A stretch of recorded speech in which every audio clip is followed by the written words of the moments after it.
Segment is sponsored by Valley Behavioral Health.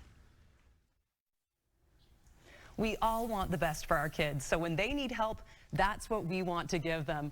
Julie from Valley Behavioral Health is here to tell us about what signs to look for and how to talk to our kids about therapy. Welcome, Julie. Thank you so much for joining us. Thank you for having me.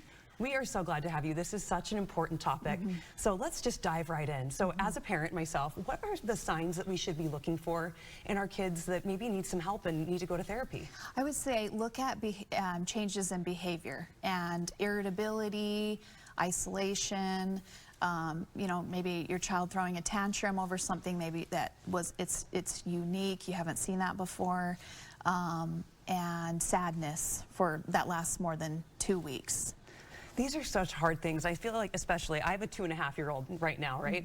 And I know that I'm already half the time, I feel like I don't know what I'm doing. And I know that's just going to get worse as they get older with problems getting bigger and bigger.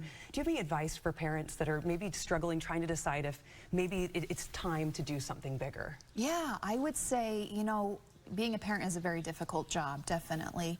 And as children get older, they encounter things in school, and the problems get bigger. Oh yes, they do. And then when they go into teenage years, and you got other adjustments along the way. If it's getting a little bit more difficult to manage, and you're feeling like you just need more support, and maybe, you know, maybe your child is in a different place, you're not sure how to navigate those conversations with them, it's a really good idea to get them set up with a therapist. And then how can we talk to our kids about therapy? Because in a perfect world, that your child would just be, you know, maybe even excited to be able to get this help, this support.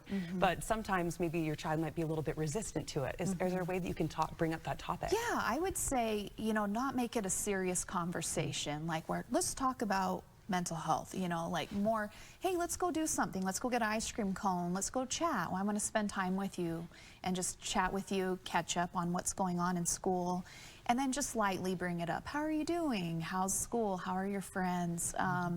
And ask them if they talk about mental health in school. It's a very common topic now, and I would say just lightly bring it up, and then eventually, you know, if you're listening, if you're not giving a lot of advice and you're just listening, your child is more likely to open up and share things with you. And I'd say not reacting to things, just listening. That's the tricky part, right? Yes, because if you react, they're going to be like, oh, I don't want to scare my parents. You know? So. Well, and for so long, there's been this stigma around mental health and seeking help.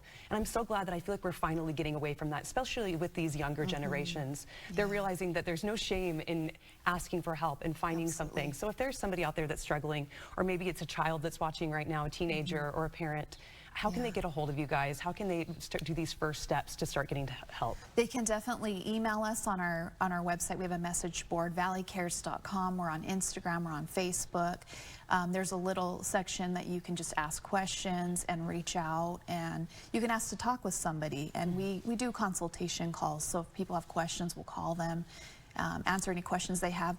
We find folks they're curious, but they're not sure where to go, and then they're nervous if they bring it up. Then they're going to get all these phone calls. But we can just answer questions and let people decide if they want to contact us. So people can contact you, and this is such an important topic. Thank you so much for being here. And if there's somebody out there, you are not alone. Just call the number on your screen right now. Thank you so much for joining us, Julie. Thank you for having me.